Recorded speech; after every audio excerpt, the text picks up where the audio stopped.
शां-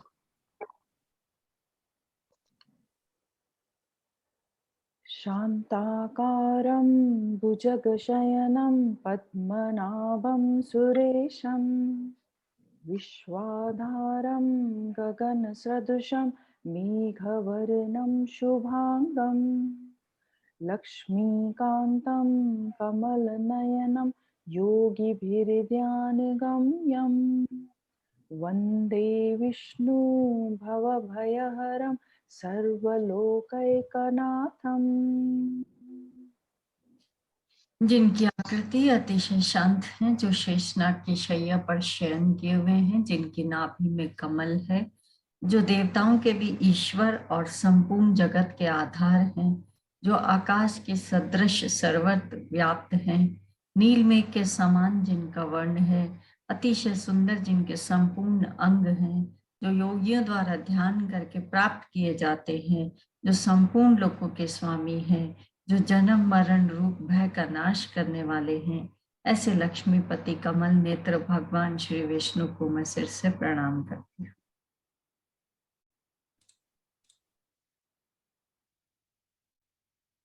जो श्रीमद् भगवत गीता का हमारा जो स्वाध्याय का क्रम चल रहा है, उसके अंतर्गत हम 11वें अध्याय में प्रवेश कर चुके थे। अभी हम थोड़ा सा चैप्टर की समरी को देख रहे थे क्योंकि हमारा थोड़ा सा गैप हो गया। तो हमने ये देखा कि चैप्टर के जो शुरुआत होती है वो अर्जुन वाच से होती है। अर्जुन कहते हैं कि आपने जो अपना गोपनीय अध्यात्म तत्व मुझे बताया है, उससे मेरा मोह नष्ट हो गया। जो पीछे के 2 चैप्टर से लेके 10वें चैप्टर तक भगवान अर्जुन को समझाते हुए आ रहे हैं, तो अब यहाँ पे अर्जुन बोल रहे हैं कि मेरा मोह नष्ट हो गया है।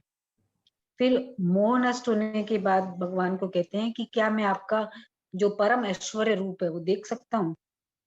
अगर मैं इस रूप को देख सकता हूँ तो आप मुझे दिखा दीजिए। तो भगवान कहते हैं कि तू मेरे अनेक तरह के, अनेक वर्णों के और अनेक आकृतियों वाले सैकड़ों हजारों दिव्य रूपों को देख। फिर उस रूप में देवताओं को देखने की बात कहते हैं और फिर अर्जुन को कहते हैं कि तू जो देखना चाहता है वो देख ले। परंतु अर्जुन देखने में सक्षम नहीं है क्योंकि जो उसके चर्म चक्षु हैं, जो उसको नेचुरल जो उसकी आईज है, उससे वो नहीं देख पा रहा है। इसलिए भगवान उसको दिव्य चक्षु प्रदान करते हैं। और 10वें से 13वां श्लोक तक संजय भगवान के रूप का वर्णन करते हैं और फिर संजय ये बताते हैं कि ये रूप देखकर अर्जुन की क्या दशा हो रही। और फिर भगवान का ये जो विलक्षण रूप है ये देखकर भगवान की 15 से लेकर 17 श्लोकों तक स्तुति करते हैं। और 18वें श्लोक में भगवान को निर्गुण निराकार, सगुण निराकार, सगुण साकार रूप में देखकर स्तुति करते हैं। अब आगे अर्जुन भगवान का उग्र रूप देखने लगते हैं, जिसका वर्णन उन्होंने 19वें और 20वें श्लोक में किया। और 21वें 22वें श्लोक में स्वर्ग आदि लोकों के जो दृश्य अर्जुन देख रहे थे उसका वर्णन किया। 23 से 25वें श्लोक तक अर्जुन भगवान का महान विकराल रूप देखते हैं। तो अब स्वाध्याय के अंतर्गत हम जानेंगे कि आगे के श्लोकों में अर्जुन क्या देख रहे हैं। तो आज हम अपना 25वें श्लोक से स्टार्ट करते हैं। दृष्टा करालानि च ते मुखानि दृष्टैव कालानलसन्निभानि दिशो न जाने न लभे च शर्मा प्रसीद देवेश जगन्निवास। आपके प्रलय काल की अग्नि के समान प्रज्वलित और दाढ़ों के कारण विकराल मुखों को देखकर मुझे न तो दिशाओं का ज्ञान हो रहा है न शांति ही मिल रही है। इसलिए हे देवेश, हे जगन निवास, आप प्रसन्न होइए। प्रलय काल की अग्नि के समान। प्रलय काल की अग्नि कैसी होती है? इस तरह की अग्नि होती है जिससे लगता है कि इसके अंदर सब कुछ समा जाएगा, इतनी भयंकर वो होती है। तो जो भगवान का मुख है, जितने भी मुख दिख रहे हैं अर्जुन को, जितने मुख देखने में अर्जुन सक्षम है, उनको देखकर अर्जुन कह रहा है कि जो आपका मुख, जो मुख है सारे, वो कैसे हो रहे? प्रलय काल की अग्नि के समान प्रज्वलित हो रहे हैं। जैसे दिए में से अग्नि निकलती है, हम कहते हैं दिया प्रज्वलित किया, यानी दिए को में अग्नि प्रज्वलित की।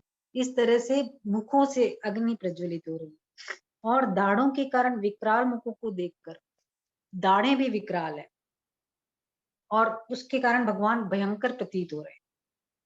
उसको देखने मात्र से अर्जुन को भय लग रहा है, और अर्जुन कह रहे हैं कि मुझे न तो दिशाओं का ज्ञान हो रहा है, न शांति मिल रही है। दिशाओं का ज्ञान क्यों नहीं हो रहा? क्योंकि हमें दिशाओं का ज्ञान सूर्य की स्थिति से होता है। सूर्य जिधर से उदय होता है तो हम कहते हैं ये पूर्व है, जिधर छिपता है पश्चिम। इस तरह से हम दिशाओं का ज्ञान करते हैं। लेकिन अभी क्या हो रहा है, भगवान का जो रूप देख रहे हैं अर्जुन, उसके अंदर, रूप के अंदर ही सूर्य है, तो उनको दिशाओं का ज्ञान नहीं हो रहा और शांति नहीं मिल रही। जब भय लग रहा है तो शांति नहीं मिलेगी। तो कह रहे हैं कि मुझे दिशाओं का ज्ञान भी नहीं हो रहा और मुझे शांति भी नहीं मिल रही। इसलिए हे देवेश, हे जगन्नाथ, जगन निवास, आप प्रसन्न हो जाइए। क्योंकि जो भगवान का विकराल रूप है, उसको देखकर अर्जुन को ऐसे लग रहा है कि भगवान क्रोध में आ गए। तो ये भावना को लेकर ये अर्जुन जो भयभीत हो रहे हैं और भगवान को ये कह रहे हैं कि आप प्रसन्न हो जाइए। आगे देखते हैं।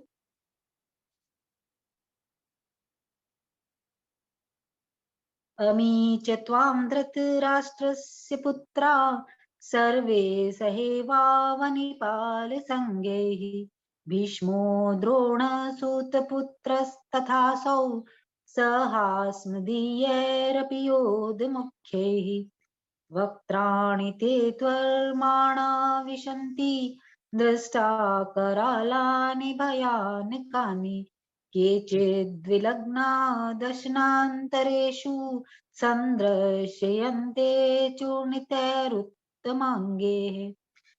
हमारे मुख्य योद्धाओं के सहित भीष्म, द्रोण और यह कर्ण भी आप में प्रविष्ट हो रहे हैं। राजाओं के समुदाय के सहित धृतराष्ट्र के वे सब के सब पुत्र आपके विकराल दाढ़ों के कारण भयंकर मुखों में बड़ी तेजी से प्रविष्ट हो रहे हैं। उनमें से कई एक तो चूर्ण हुए सिरों सहित आपके दांतों के बीच में फंसे हुए दिख रहे हैं। अब अर्जुन आगे के इन दोनों श्लोकों में मुख्य मुख्य जो योद्धा हैं वो विराट रूप में किस तरह से प्रवेश हो रहे हैं उसका वर्णन कर रहे हैं। तो ये कह रहे हैं हमारे मुख्य योद्धाओं के सहित। अब अर्जुन के पक्ष में जो योद्धा लड़ रहे थे उनमें मुख्य योद्धा थे धृष्टद्युम्न, विराट, द्रुपद। ये सभी लोग जो कि धर्म के पक्ष में लड़ाई कर रहे थे और जो युद्ध कर रहे थे वो अपना कर्तव्य समझकर कर रहे थे। तो उनको भी अर्जुन भगवान के इस विराट रूप में प्रवेश होते हुए देख रहे हैं। साथ में किसको देख रहे हैं? भीष्म, द्रोण और कर्ण, इनको भी देख रहे हैं जो कि भगवान के अंदर प्रविष्ट हो रहे हैं। प्रविष्ट हो रहे हैं मतलब प्रवेश कर रहे हैं। अब यहाँ पे इतनी बड़ी विशाल सेना है कौरवों की, उसमें सिर्फ 3 नाम लिए गए हैं, भीष्म, द्रोण और कर्ण, क्योंकि ये तीनों अपना सिर्फ कर्तव्य पालन करने के लिए युद्ध में आए और ये सर्वश्रेष्ठ धनुर्धर है, सर्वश्रेष्ठ योद्धा है कौरवों की सेना के। कभी कभी मुझे, जितना मैंने अभी गीता को पढ़ रही हूँ, तो मुझे ऐसे लगता है कि भगवान कह रहे हैं बार बार कि ये लोग तो सब मरे हुए, मरों को तू मार, मेरे द्वारा मारे गए हैं। अब यहाँ पे भीष्म, द्रोण और कर्ण, इन तीनों को एक साधारण आदमी के लिए मारना बहुत मुश्किल था, क्योंकि भीष्म को इच्छा मृत्यु थी इनके पास। द्रोण हर तरह से इतने ज्यादा योद्धा थे कि वो किसी से हारने वाले नहीं थे। और इसी तरह कर्ण थे जिसके पास कवच और कुंडल थे, जिनको आसानी से मारना एक साधारण क्षत्रिय नहीं मार सकता था, एक साधारण योद्धा नहीं मार सकता था। तो इसलिए यहाँ पे इन तीनों का नाम लिया है। अब आगे कह रहे हैं कि राजाओं के समुदाय के सहित धृतराष्ट्र के वे सभी पुत्र, राजाओं के समुदाय जो कि कौरवों के साथ लड़ने के लिए आए हैं, वो उन्होंने सिर्फ इसको दुर्योधन को खुश करने के लिए युद्ध में शामिल हुए हैं। उन्होंने उसको कोई समझाने की कोशिश नहीं करी कि ये युद्ध उसको नहीं करना चाहिए, वो उसकी गुड लिस्ट में आना चाहते, इसलिए उन्होंने उसका साथ दिया। तो राजाओं के समुदाय से धृतराष्ट्र के जो पुत्र हैं कौरव, वे सब के सब भगवान की विकराल दाढ़ों के कारण भयंकर मुखों में बड़ी तेजी से प्रविष्ट हो रहे हैं, बड़ी तेजी से प्रविष्ट हो रहे। भगवान उनके लिए कह रहे हैं, लेकिन ये सृष्टि का चक्र जिसमें हम सब तेजी से चल रहे हैं, हम सब तेजी से उधर की तरफ बढ़ रहे हैं, क्यों हमको समय की का इतना ज्ञान नहीं है, लेकिन हमारा जो जन्म के बाद हमारा मृत्यु की तरफ तेजी से हमारा गमन होना चालू हो जाता है, लेकिन हमको उसका आभास नहीं होता। ये अभी अर्जुन तो देख रहे हैं, इसलिए वो बता रहे हैं कि बड़ी तेजी से प्रविष्ट हो रहे। अब जो आगे भगवान कह रहे हैं कि उनमें से कई एक तो चूर्ण हुए सिरों सहित आपके दांतों के बीच में फंसे हुए दिख रहे हैं। अब भगवान में प्रवेश कर रहे हैं, मुख में प्रवेश कर रहे हैं, तो जैसे हम भोजन करते हैं तो कोई भोजन तो हम आराम से हमारे पेट में चला जाता है, कोई भोजन होता है जो हमारे दांतों में कहीं कहीं फंस जाता है। इसी तरह जो ये योद्धा है, ये दांतों में अर्ध विक्षिप्त से मतलब कहीं कहीं बीच में अधमरे से दांतों के बीच में दिखाई दे रहे, फंसे हुए। इस तरह का एक दृश्य अर्जुन वहां पे देख रहे हैं। अब ये बात कह रहे हैं कि अर्जुन जो चीज हुई नहीं है वो कैसे देख पा रहे हैं, क्योंकि अभी तो योद्धा काफी सारे खड़े हैं और भगवान अपने रूप जो विराट रूप दिखा रहे हैं इसमें वो पूरे दृश्य दिखा रहे हैं। तो इसका मतलब है कि जो भगवान है अर्जुन को अपने विराट रूप में भविष्य की बात दिखा रहे हैं, क्योंकि अर्जुन ने एक बार कहा था कि हम जीतेंगे या वो जीतेंगे मुझे नहीं पता। तो अब भगवान उसको कह रहे हैं कि तू जो देखना चाहता है देख। तो वो जाते हुए दिख रहे हैं, इसका मतलब क्या है कि तू जो देखना चाहता है वो देख ले, और तू अब देख ले कि तेरी जीत निश्चित है। ऐसा अर्जुन को भगवान दिखाना चाहते हैं, इसलिए भगवान उनको वो योद्धाओं को अपने में प्रवेश करते हुए अर्जुन को दिखा रहे हैं। आगे देखिए।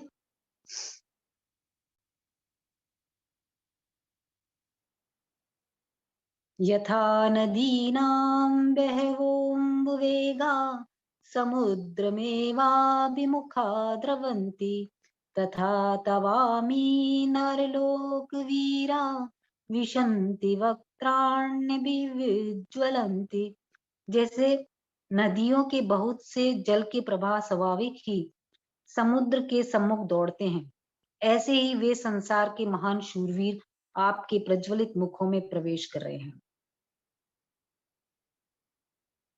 अब यहाँ पे उन लोगों की बात कर रहे हैं जो कि युद्ध में अपना कर्तव्य समझ कर आए हुए हैं और परमात्मा की प्राप्ति चाहने वाले हैं।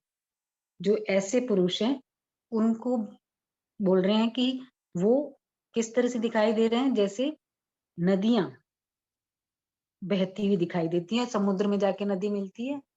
तो समुद्र में नदी क्यों मिलना चाहती है? क्योंकि समुद्र से ही उत्पन्न होती है नदी। कैसे?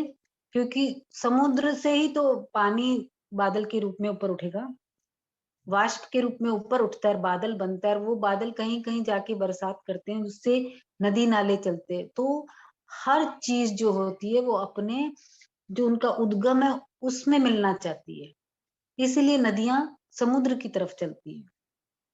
इसी तरह हमारा जो स्वाभाविक प्रेम भगवान की तरफ है, क्योंकि हम भगवान से उत्पन्न हुए, हम भगवान के द्वारा यहाँ पे इस मनुष्य लोक में आए हुए हैं, तो हमारा एक जो स्वाभाविक प्रेम है वो भगवान की तरफ है। हमको बहुत कम लोगों को कोई आदमी भगवत भाव करता हुआ बुरा लगता है, और किसी को भगवत भाव करते हुए देख के हमें अपने आप को भी होता है कि हम भी ऐसा करें। ये एक स्वाभाविक हमारे मन में उठता है। तो ये हमारा एक स्वाभाविक आचरण है, एक स्वाभाविक व्यवहार है। जैसे जो जो भी है ये बरसात का जल गंगा के रूप में, यमुना के रूप में जो बह रहा है, ये स्वाभाविक ही समुद्र की तरफ दौड़ते हैं, क्योंकि जो जल है उसका उद्गम स्थान समुद्र है, और वो जल समुद्र में जाके जो उसका नाम रूप जो भी है, चाहे वो अभी तक गंगा के नाम से जानी जाती थी या यमुना के नाम से जानी जाती थी, वो सब अपना नाम छोड़कर समुद्र के रूप में एक हो जाते हैं। फिर उनका अलग से कोई अस्तित्व नहीं रहता। अस्तित्व तो पहले भी नहीं था, लेकिन नदी के प्रवाह में चलने के कारण उनका अस्तित्व अलग दिख रहा था। इस तरह से जो परमात्मा प्राप्ति करने वाले जो लोग हैं, परमात्मा प्राप्ति चाहने वाले जो लोग हैं, वो स्वाभाविक ही भगवान की तरफ बढ़ते हैं, जैसे नदियां स्वाभाविक ही समुद्र की ओर बढ़ रही हैं। ऐसे ही वे संसार के महान शूरवीर। अब यहाँ पे महान शूरवीर किनको कहा है? महान शूरवीर वो हैं जो कि संसार के जो संग्रह है, सुख है, भोग है, इनमें न लगकर जिस चीज के लिए शरीर मिला है, किसके लिए मिला है? परमात्मा प्राप्ति के लिए। तो परमात्मा प्राप्ति के मार्ग में तत्परता से लगे हुए हैं, ऐसे लोगों को शूरवीर कहा है यहाँ पे, महान शूरवीर। और ऐसे ही वे, क्योंकि कुछ कुछ ही लोग ऐसे होते हैं जो अब संसार के भोगों को और संसार की संग्रह को छोड़कर सिर्फ भगवत प्राप्ति के लिए परमात्मा के मार्ग की तरफ चलते हैं, परमात्मा प्राप्ति के मार्ग में चलते हैं। तो उन लोगों के लिए यहाँ पे वे कहा है, क्योंकि ऐसे बहुत ही थोड़े लोग होते हैं। आगे,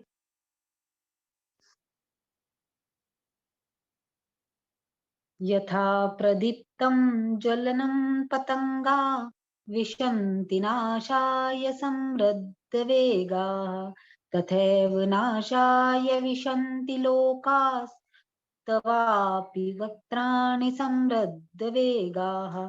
जैसे पतंगे मोहवश अपना नाश करने के लिए बड़े वेग से दौड़ते हुए प्रज्वलित अग्नि में प्रविष्ट होते हैं, ऐसे ये सब लोग मोहवश अपना नाश करने के लिए बड़े ही वेग से दौड़ते हुए आपके मुखों में प्रविष्ट हो रहे हैं।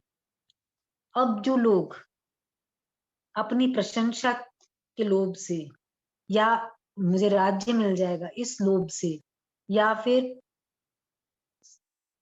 कोई ना कोई इच्छा के कारण इस युद्ध में आए हैं, सांसारिक इच्छा के कारण, सांसारिक भोगों की इच्छा को लेकर आए हुए हैं, ऐसे जो लोग हैं उनको विराट रूप में प्रवेश करते हुए देखने में अर्जुन उनको क्या दे रहे हैं? उपमा पतंगों की तरह। पतंगे कौन होते हैं?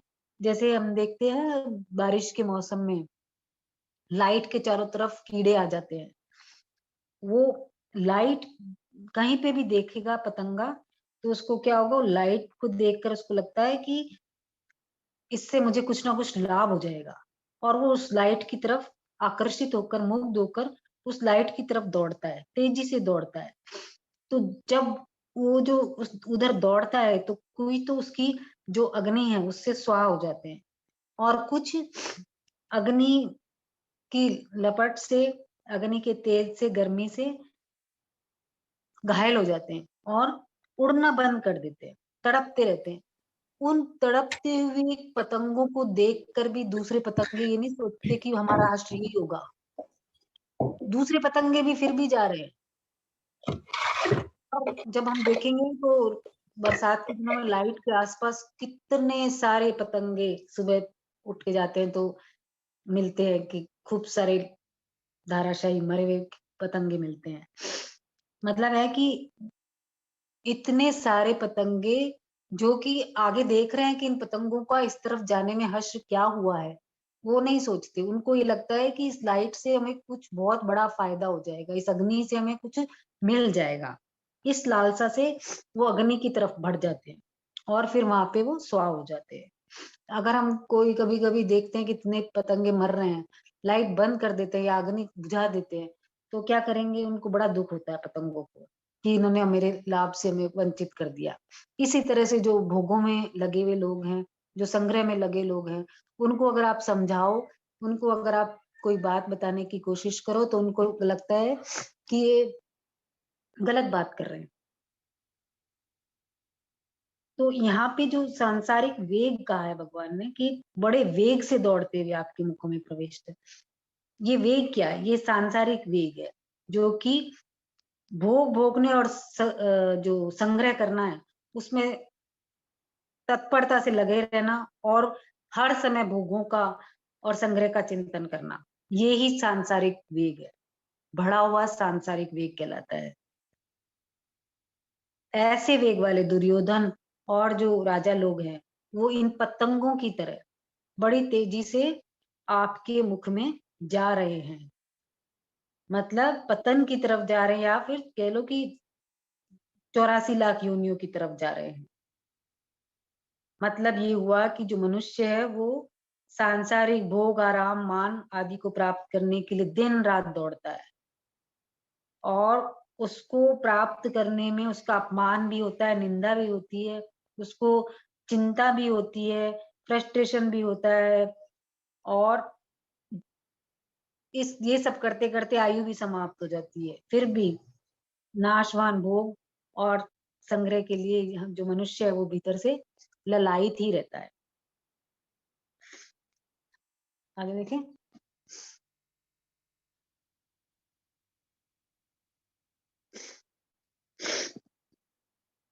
लेलियस्य ग्रसमान् समन्तान् लोकान् समग्रान् वदनैर्जलद्भिः तेजोभिरापूर्य जगत् समग्रं वासस्तवोग्रा प्रतपन्ति विष्णु।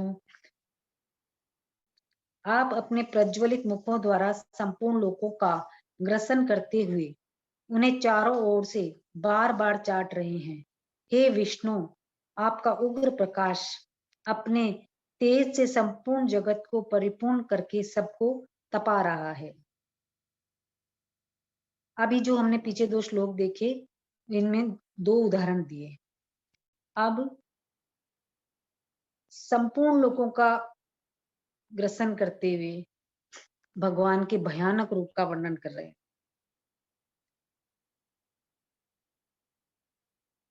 आप जो जितने भी प्राणी हैं उन सबका संहार कर रहे हैं, और कोई इधर उधर नहीं चला जाए इसलिए आप जीभ से लपेटने से अपने प्रज्वलित मुखों में उनको लेते जा रहे हो, उनका ग्रसन करते जा रहे हो। मतलब ये है कि भगवान काल रूप में जो भगवान का रूप देख रहे हैं अर्जुन, वो देख रहे हैं कि आप अपने जीभ से लपेटते हुए प्राणियों को मुखों में ले रहे हैं, कि कोई प्राणी बच नहीं सकता इस काल के अंदर समाने से।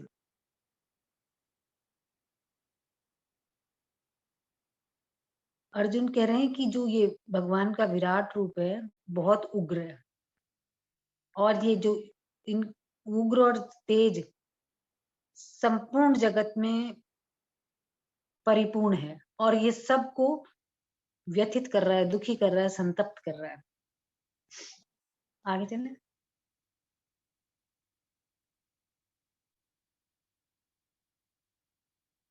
आख्याहि मे को भवानुग्र रूपो नमोस्तु ते देववर प्रसीद विज्ञातुमिच्छामि भवन्तमाद्यं न हि प्रजानामि तव प्रवृत्तिम। मुझे ये बताइए कि उग्र रूप वाले आप कौन हैं। हे देवताओं में श्रेष्ठ, आपको नमस्कार हो। आप प्रसन्न होइए। आदि रूप आपको मैं तत्व से जानना चाहता हूँ, क्योंकि मैं आपकी प्रवृत्ति को नहीं जानता। अर्जुन अभी भगवान के अलग अलग रूपों का दर्शन कर रहे हैं। अब जो रूप का दर्शन वो कर रहे हैं उसमें उन्होंने देखा कि भगवान के जो भयंकर और अत्यंत उग्र रूप के मुखों में संपूर्ण प्राणी और दोनों पक्षों के योद्धा जाते दिख रहे हैं अर्जुन को, तो अर्जुन घबरा जाते हैं। अब अर्जुन को ये लगता है कि मैं इनका वास्तविक परिचय जानूं, क्योंकि अर्जुन देव भगवान को देव रूप में भी देख रहे हैं और उग्र रूप में भी देख रहे हैं। तो उनके मन में विचार आता है कि ऐसे रूपों को धारण करने वाले आप कौन हैं। तो जब भगवान का अर्जुन विराट रूप देख रहे हैं तो थोड़े भयभीत हो जाते हैं, और भयभीत होने के कारण वो भगवान को नमस्कार करते हैं। तो वो कहते हैं कि देवताओं में श्रेष्ठ, आपको नमस्कार। और भगवान जब अपनी जीभ से सबको अपने मुखों में डाल रहे हैं, मुखों को बार बार चाट रहे हैं। ऐसे भगवान को देखकर अर्जुन घबरा जाते हैं और प्रार्थना करते हैं कि आप प्रसन्न हो जाइए। आदि रूप आपको मैं तत्व से जानना चाहता हूँ। आदि रूप है भगवान का। भगवान का जो पहला अवतार हुआ वो इस संसार के रूप में हुआ। तो अर्जुन कहते हैं कि मैं आपको स्पष्ट रूप से नहीं जानता हूँ और मैं आपकी प्रवृत्ति को भी नहीं जानता, मतलब आप यहाँ क्यों प्रकट हुए हैं और आपके मुखों में हमारे पक्ष के और जो विपक्ष के जो योद्धा है वो प्रविष्ट हो रहे हैं, तो आप वास्तव में क्या चाहते हैं, मतलब आप हैं कौन और आप क्या करना चाहते हैं, इस बात को मैं जानना चाहता हूँ। तो आप मुझे स्पष्ट रूप से बताइए कि आप हैं कौन। आगे चलो।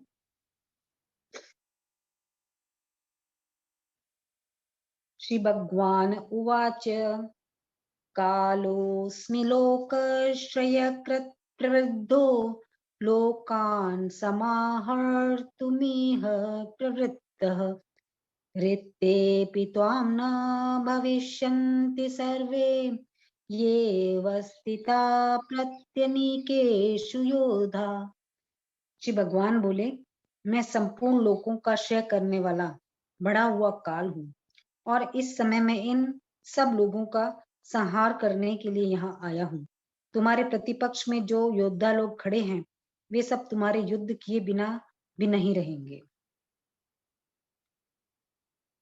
अब जो भगवान का विश्व रूप पर विचार करें तो बहुत ही विलक्षण है, क्योंकि जो अर्जुन देख रहे हैं, जिनको की दिव्य दृष्टि मिल चुकी है, वो भी इस रूप को पूरा तरह से देखने में सक्षम नहीं है। वो कह रहे हैं कि आपका ये जो रूप है विश्व रूप, ये कठिनता से देखने जाने योग्य है। और फिर वो भगवान से पूछते हैं कि ये उग्र रूप वाले आप कौन हैं। तो इसमें अर्जुन की स्थिति ये पता चलती है कि अर्जुन भयभीत तो है भगवान के इस विलक्षण रूप को देखकर, लेकिन इतने भयभीत भी नहीं है कि उनके मुंह से आवाज ही ना निकले, क्योंकि प्रश्न करने का मतलब है कि भयभीत हैं पर इतने नहीं है कि मुंह से आवाज निकलना बंद हो जाए। तो अर्जुन की स्थिति का कुछ यहाँ पे इस श्लोक में अंदाजा लगता है। अर्जुन पूछ रहे हैं कि अभी पिछले श्लोक में पूछा था कि ये उग्र रूप वाले आप कौन हैं, तो भगवान कह रहे हैं कि मैं संपूर्ण लोगों का नाश करने वाला बड़े भयंकर रूप से बढ़ा हुआ अक्षय काल हूं। अर्जुन ने प्रश्न किया था कि मैं आपकी प्रवृत्ति को नहीं जान रहा हूं, मतलब आप यहाँ क्या करने आए हैं। तो उसका उत्तर भगवान दे रहे हैं कि मैं इस समय दोनों सेनाओं का संहार करने के लिए आया हूं। फिर भगवान कह रहे तुम्हारे प्रतिपक्ष में जो योद्धा लोग खड़े हैं वे सब तुम्हारे युद्ध किए बिना भी नहीं रहेंगे। अर्जुन ने पहले कहा था कि मैं युद्ध नहीं करूंगा, तो अब भगवान कह रहे हैं कि तुम युद्ध नहीं करोगे तो क्या तुम्हारे युद्ध किए बिना ये मरेंगे नहीं, मतलब तुम्हारे युद्ध करने और नहीं करने से कोई फर्क नहीं पड़ता, क्योंकि मैं तो सबका संहार करने के लिए प्रवृत्त हुआ हूँ। ये बात तुमने मेरा विराट रूप देखकर समझ ली होगी कि जो तुम्हारे पक्ष के लोग हैं या विपक्ष के लोग हैं वो मेरे मुखों में, भयंकर मुखों में प्रविष्ट हो रहे हैं। अब यहाँ पे एक शंका आती है कि अर्जुन है, अपनी और कौरव सेना के सभी लोगों को भगवान के मुखों में जाकर नष्ट होते हुए देखा था, फिर भी यहाँ पे भगवान सिर्फ यही कह रहे हैं कि मैं युद्ध तुम्हारे युद्ध किए बिना ये प्रतिपक्षी भी नहीं रहेंगे। प्रतिपक्षी मतलब जो अपोजिट तुम्हारी जो सेना में लोग हैं, तो क्योंकि मैं काल रूप से सबको खा जाऊंगा।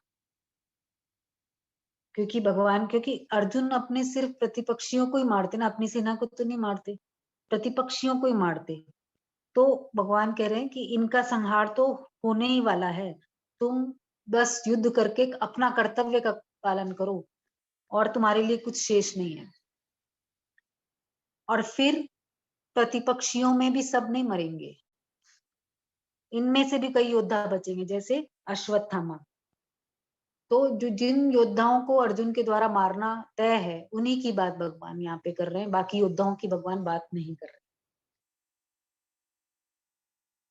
आगे देखें।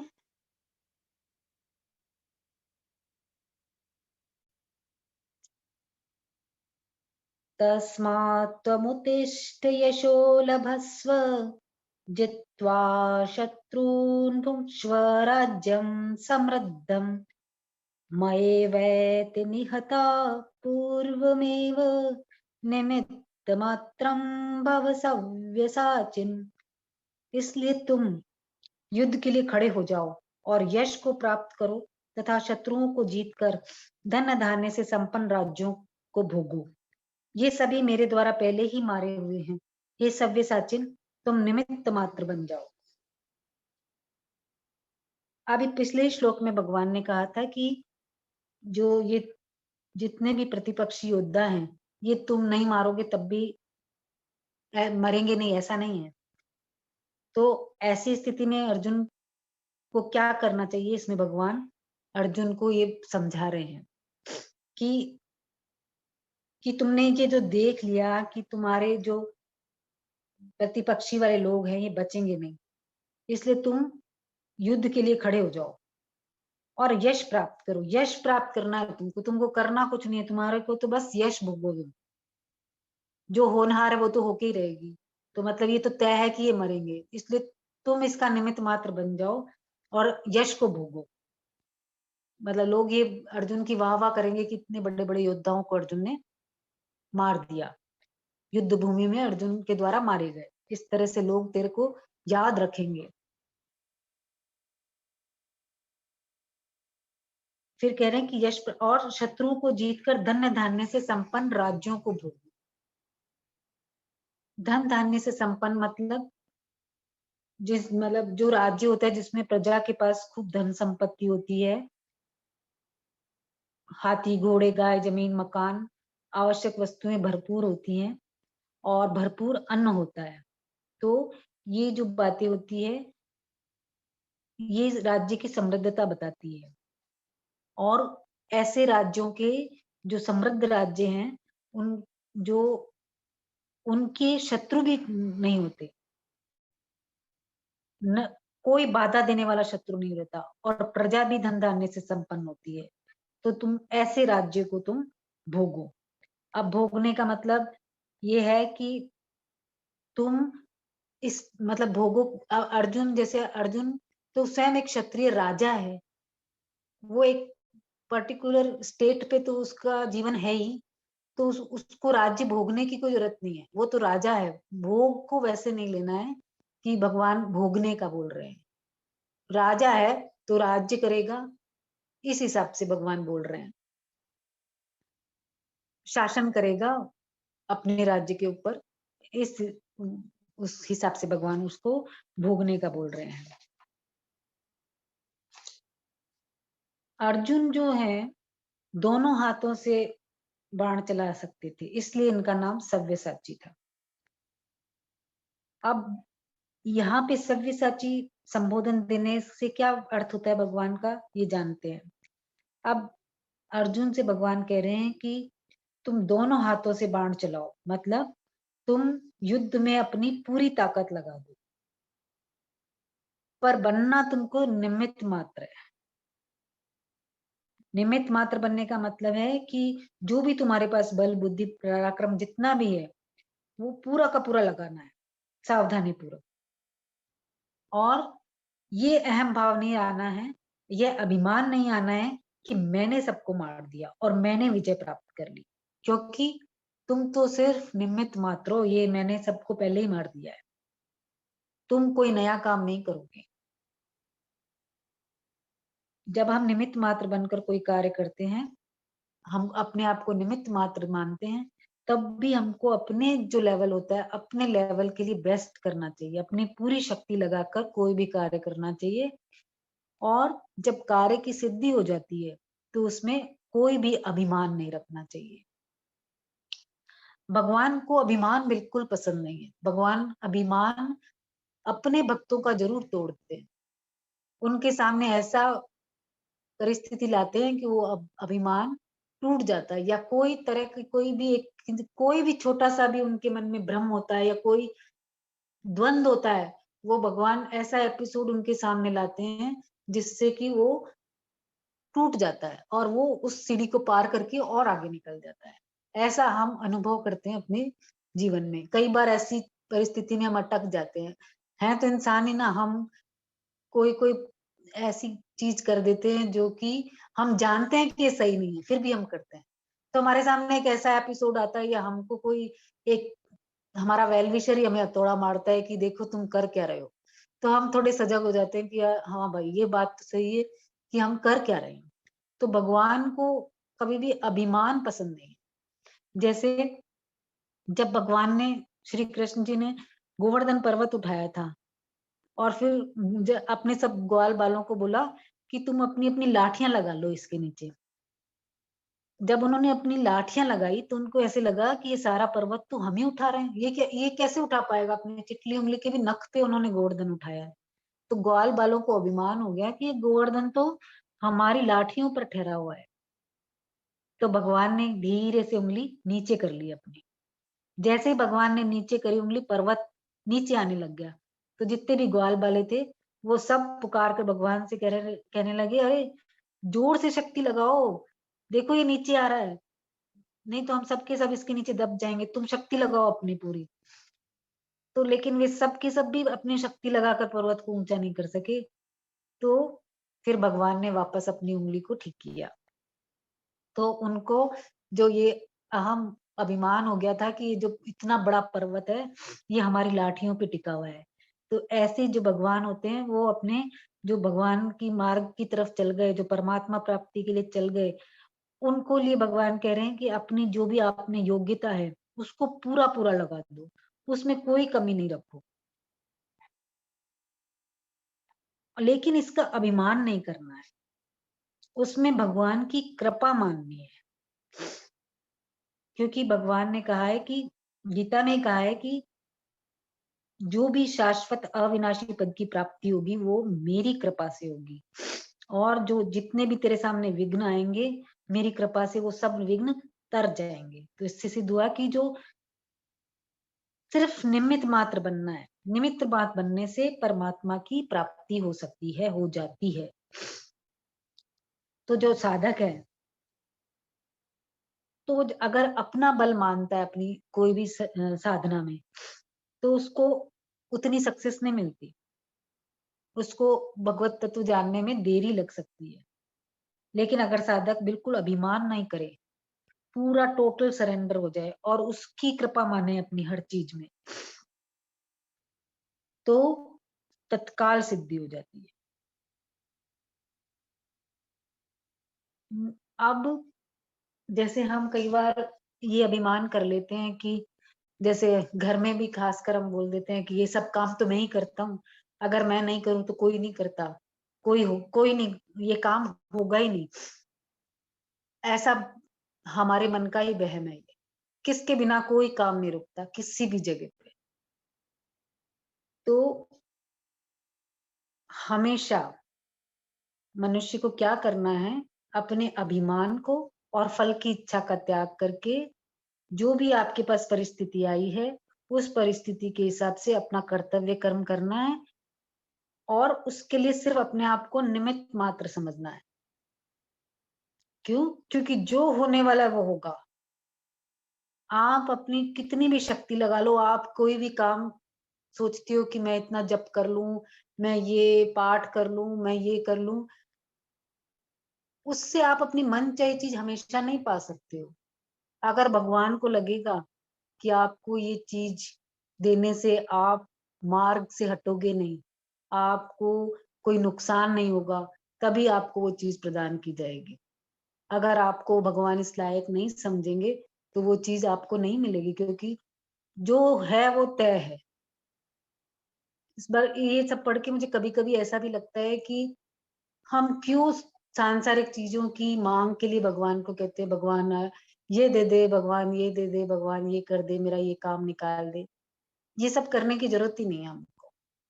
क्योंकि मेरा भी एक्सपीरियंस है कि आप कोई चीज प्राप्त करने के लिए, कोई चीज, कोई विघ्न दूर करने के लिए आप कितनी भी कोशिश कर लो, वो जब होगा जब अपने आप ही हो जाएगा, आपको पता भी नहीं चलेगा और आपके काम आराम आराम से होते जाएंगे। लेकिन अगर आप सोचो कि ये काम मेरा भगवान ने नहीं किया, तो ये समझना चाहिए कि इस काम को भगवान ने मेरे लिए जरूरी नहीं समझा। भगवान की नजर में मेरे लिए इस चीज की कोई जरूरत नहीं है, इसलिए भगवान ने मुझे वो चीज प्रदान नहीं की।